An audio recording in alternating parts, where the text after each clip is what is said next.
Bonjour à tous, vous regardez le journal de 8 Mont-Blanc. Voici les titres de ce jeudi 2 juillet 2020.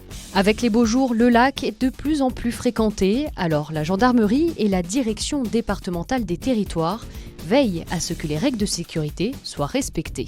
En finir avec le plastique, c'est l'alternative que propose Alterosac à Annemasse. L'entreprise confectionne des produits réutilisables. On ne va pas polémiquer, vous êtes en infraction, vous avez expliqué la réglementation, maintenant vous savez. Premier contrôle sur le lac d'Annecy et les gendarmes ne manquent pas de travail. Avec la direction départementale des territoires, ils ont arpenté le lac ce mercredi 1er juillet pour faire respecter les règles à ses usagers. Engins de plage interdits en dehors de la bande de rive ou même gilets de sauvetage obligatoires sur les paddles, le but est de garantir la sécurité de tous. Il y a l'amende, mais c'est aussi pour histoire de prévention. Contre l'hydrocution, vous restez à bronzer comme ça pendant 2 heures, le lac est encore bien froid, vous tombez à l'eau, c'est plus que saisissant. En début de saison, il y a énormément de prévention, notamment pour les pratiques douces, que ce soit pour le paddle ou les nageurs, dans la mesure où ils n'ont pas forcément leur papier sur eux. C'est de la prévention en début de saison et après pour des infractions graves, notamment en termes de sécurité, par exemple un cabotage dans la bande de rive ou alors la navigation des bateaux moteurs dans les zones de prise d'eau. Dans ce cas-là, c'est un procès verbal qui est dressé tout de suite. Dans 90% des cas, l'amende coûte 68 €. Nul n'est censé ignorer la loi et là, ça a une trop grande incidence. Des conséquences notamment sur l'eau potable pour la ville d'Annecy. La sécurité mais aussi la protection de l'écosystème du lac demeure une priorité pour les autorités. Au-delà du partage de ces usages, faire en sorte que le milieu local ne soit pas trop dégradé. Alors on voit surtout les roselières parce que c'est assez emblématique d'un lac. Et quand elle se développe, se repeuple, ça veut dire que le lac est en bonne santé. Et il y a bien entendu aussi la question de la qualité de l'eau, la qualité des pollutions, ça c'est par rapport aux bateaux à moteur. Des règles et des contrôles qui s'avèrent efficaces. Lors de la création de l'unité lac en 2015, 300 mouillages illégaux étaient recensés contre seulement 5 l'an dernier. Donc on voit que ces pratiques tendent à disparaître et que, en tout cas, l'occupation du domaine est largement plus maîtrisée aujourd'hui qu'elle ne l'était avant. Sur la journée du mercredi, 8 procès-verbaux ont été dressés pour plus d'une centaine de personnes sensibilisées. Autour du lac, 55 panneaux d'information ont été placés pour rappeler les règles à respecter. Le tunnel du Mont-Blanc sera fermé à la circulation de 22h à 6h du matin à compter du lundi 6 juillet jusqu'au jeudi 9 juillet. Pour plus d'informations, rendez-vous sur le site www.tunnelmb.com.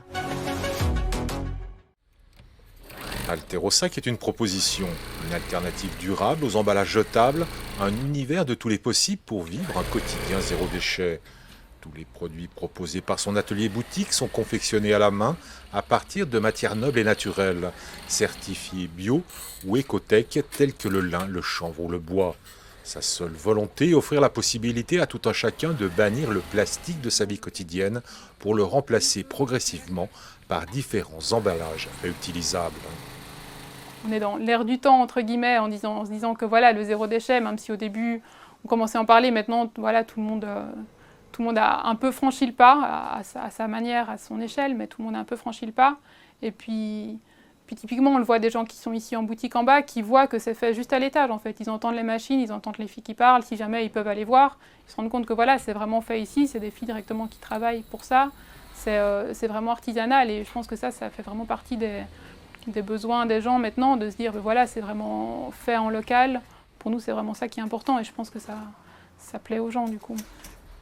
Créée en 2017, la fabrique artisanale confectionne notamment des filtres à infuser, des serviettes de table réutilisables ou des cotons démaquillants lavables. Mais le produit phare est le sac à vrac, une véritable signature de toutes les tailles et de toutes les couleurs, lavable en machine et donc réutilisable. L'objet qu'on a une histoire et c'est pas juste quelque chose que j'ai trouvé dans le supermarché qui vient de je sais pas où et que lui-même en fait a une histoire responsable en fait, que déjà tout ce qui est tissu textile, déjà par exemple le lin typiquement est français, donc voilà de pouvoir se dire voilà ce sac il est fait dans de bonnes conditions, il a été fait par des travailleurs qui habitaient à côté de chez moi, qui travaillent aussi dans de bonnes conditions et finalement moi je vais en avoir un usage pour aussi typiquement aller au marché, peut-être pas dans des supermarchés, pour promouvoir des producteurs locaux. Donc c'est vraiment tout l'aspect durable qui accompagne le sac depuis sa création jusqu'à son utilité en fait. Les clients d'Alterosac sont basés dans toute la France, en Suisse, au Luxembourg et en Belgique.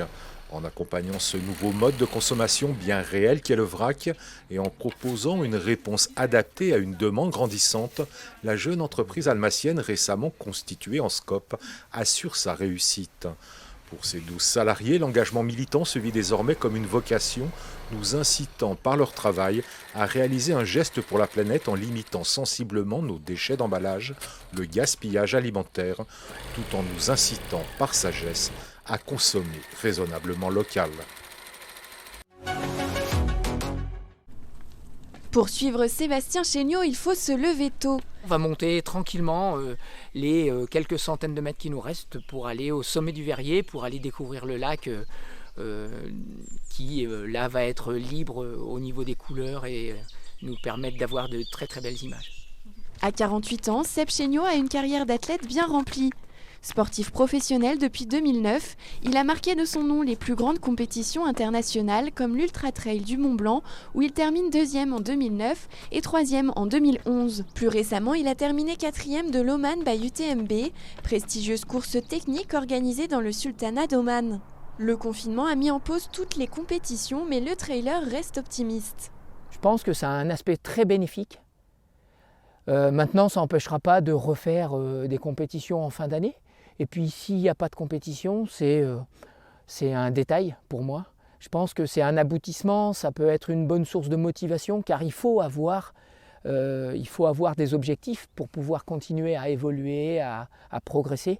Mais il ne faut pas que ça soit l'objectif principal. L'objectif principal, c'est de sortir, c'est d'aller en montagne, d'aller découvrir des nouveaux endroits, des sommets, et puis faire des rencontres.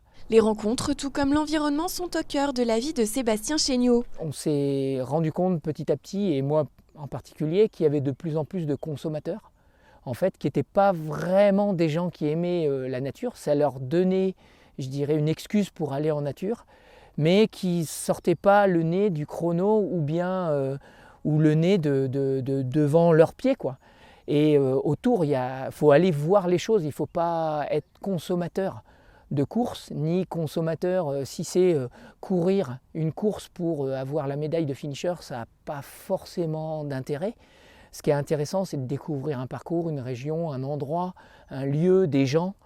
Et c'est pour ça que je trouve qu'il y a une petite dérive à ce niveau-là. Mais j'espère qu'à l'avenir, à force de rabâcher le message, les gens finiront par lever les yeux et se rendre compte qu'autour d'eux, c'est juste exceptionnel et que le respect de l'environnement, le respect des animaux, le respect des gens qui travaillent en montagne, je pense que c'est ça la priorité. Aujourd'hui, l'athlète multiplie les projets dans le domaine de la nutrition, du coaching et de l'accompagnement en montagne. J'ai 48 ans et je compte bien continuer encore un bon paquet d'années à profiter et à faire profiter les autres. Donc de ces un peu plus de 20 ans déjà dans le milieu du trail. C'est la fin de cette édition, merci de l'avoir suivi. On se retrouve demain pour un nouveau journal. Passez une belle soirée.